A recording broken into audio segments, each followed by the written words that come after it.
Hadirin jamaah Jumat rahimakumullah, pada kesempatan Jumat kali ini marilah kita selalu bergerak untuk meningkatkan ketakwaan kita bersama-sama agar nanti betul-betul di akhir hidup kita itu adalah capaian tertinggi, ikhtiar tertinggi kita untuk menjadi betul-betul meninggal dalam keadaan muslim yang bertakwa dengan setakwa-takwanya.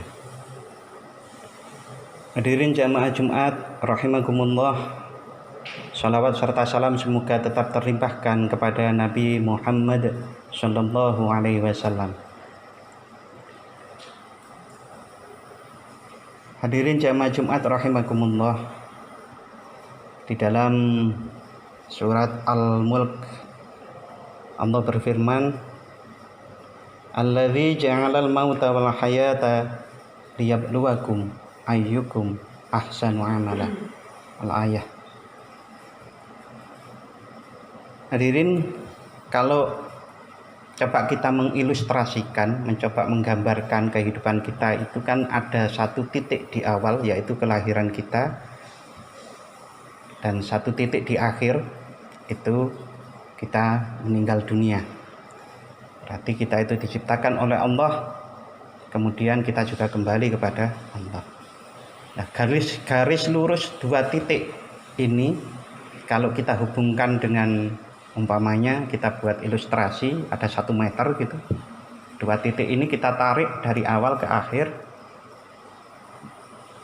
Disitulah yang namanya ujian kehidupan. Untuk apa ujian kehidupan itu? Adalah untuk membuktikan apakah kita itu betul-betul liyabluwakum, menguji, Allah menguji kalian semuanya, siapakah yang terbaik amalnya. Nah, di dalam benang atau rafia atau garis lurus itulah sebetulnya, kalau saya mengandaikannya, itulah siratal mustaqim yang kita ucapkan berkali-kali di dalam sehari, karena di dalam sholat kita harus baca Al-Fatihah itu. Ihdinas siratal mustaqim. Ya Allah, tunjukkanlah kami jalan yang lurus. Nah, mengandaikan garis tadi itu yang 1 meter dari titik awal titik akhir, kalau benang itu kita tarik itu, maka akan lurus betul. Dan itu dipakai oleh orang-orang tukang-tukang itu untuk membuat garis lurus, biasanya seperti itu. Hadirin jamaah Jumat rahimakumullah, tapi kehidupan ini sebetulnya tidak selurus itu, karena di tengah itu akan mencembung. Kita tidak hanya cukup lahir lalu kemudian melalui kehidupan ini dan mati, karena isi kehidupan ini itu adalah ujian tadi, liyabluwakum, ujian bahwa kita itu dari Allah dan kembalinya ke Allah. Nah, itu mencembung begini garis itu. Nah, cembungan-cembungan ini adalah kehidupan ini.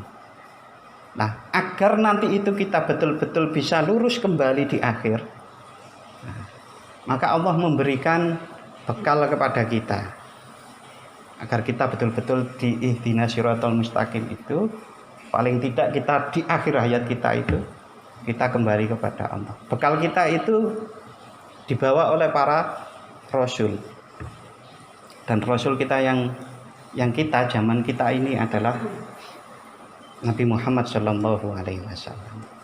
Nah,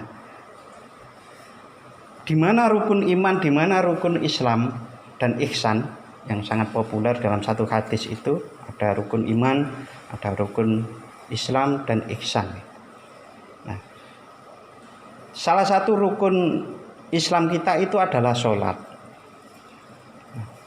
Sholat itu adalah patokan di mana agar kita itu mampu berpegangan pada nilai-nilai sholat agar tidak melenceng dari garis itu. Oke ya, ilustrasinya saya sampaikan lagi. Garis lurus tadi kita di kehidupan ini karena diuji, nah ujian itu akhirnya seperti menjadi mencembung begini hidupnya. Mungkin juga di cembungan itu kalau Gunung Merapi itu ada kanan kiri gitu. Kanan kiri, nah itu ditumpuk jadi dua, di bawah juga iya. Nah, manusia itu bisa grafiknya itu bisa ke atas di atas garis lurus ini tadi maupun di bawah. Anggap saja ini gambarannya kalau di bawah berarti masuk jurang. Jurang apa? Jurang yang oleh Rasulullah bahwa kalau orang itu tidak hati-hati, yang syubhat itu diterjang, maka akan kekhawatirannya akan terjun ke dalam jurang itu. Nah, yang di atas ini kita masih di atas rel ihdinas siratal mustaqim. Nah, ilmu pengetahuan agama, ilmu pengetahuan juga yang bukan, mohon maaf, yang biasanya disebut bukan agama, walaupun itu salah karena ciptaan-ciptaan Allah, alam semesta ini kalau diteliti dengan akal logikanya yang juga dikaruniakan oleh Allah, hasilnya sebetulnya juga tanda. Nah, ilmu pengetahuan itu pada dasarnya adalah agar kita itu betul-betul meyakini bahwa garis lurus itu tadi adalah sesuatu yang sangat penting. Ilmu pengetahuan apapun, ilmu sholat, ilmu tentang alam semesta, itu hendaknya kembali bahwa kita meyakini dan tambah yakin bahwa garis lurus itu benar dan harus kita ikuti. Ilmu pengetahuan harus menambah itu. Kalau ilmu pengetahuan itu menambah itu, lalu pengalaman dari ilmu-ilmu yang kita jalankan itu juga menambah bahwa garis lurus yang dari Allah menuju Allah itu adalah benar, maka kita akan semakin erat. Dan itu pun kalau mau, karena Allah membebaskan juga, berpegang pada tali atau benang yang kita tarik dari awal hidup sampai akhir kita. Allah memberi kebebasan setelah kita tahu ilmunya, setelah kita tahu juga pengalaman hidup kita, mau tetap berpegang di situ atau tidak. Sholat, aqimis sholat li dzikri, di dalam satu potongan ayat Al-Quran bahwa sholat itu untuk mengingat.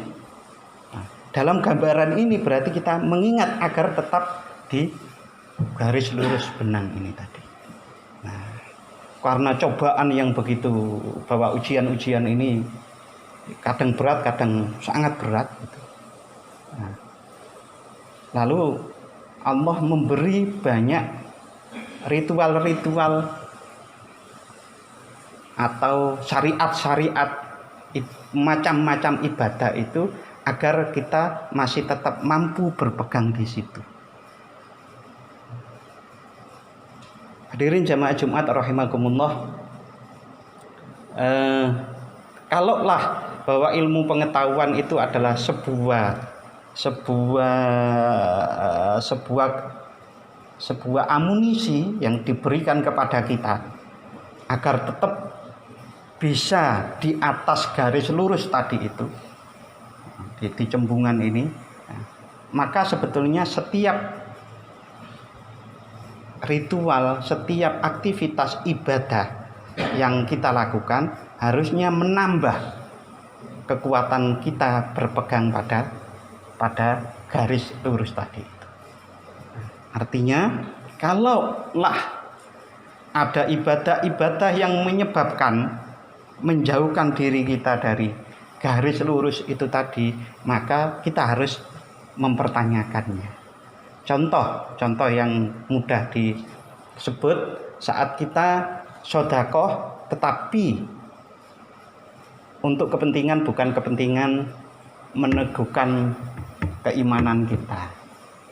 Sholat di dalam Al-Quran disebut, bahkan sholat fawailul lil musallin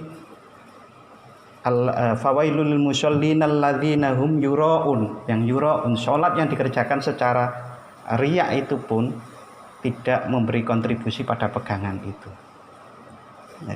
Jadi kalau kita ingin mengoreksi diri pribadi kita, maka kita bisa melihat apakah aktivitas-aktivitas ibadah itu memberikan kontribusi pada garis kekuatan kita berpegang pada garis itu.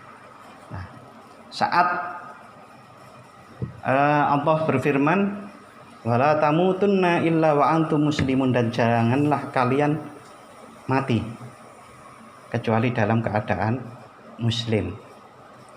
Kita betul-betul dikembalikan pada titik ini. Jadi ujung titik ini walaupun di tengahnya itu kita nggak bisa lurus, ada grafik turun naik dan macam-macam, tapi harapannya kita jangan sampai terperosok yang di bawah garis, tetapi tetap di atas garis. Seandainya pernah terperosok, ya kembalilah pada garis itu, kemudian kita saat mati betul-betul berada di garis itu. Demikian yang dapat saya sampaikan, mudah-mudahan bermanfaat. A'udzubillahi minasyaitonirrajim. Bismillahirrahmanirrahim. Wal 'asri innal insana lafi khusrin illal ladzina amanu wa 'amilus solihati wa tawassaw bil haqq wa tawassaw bis sabr.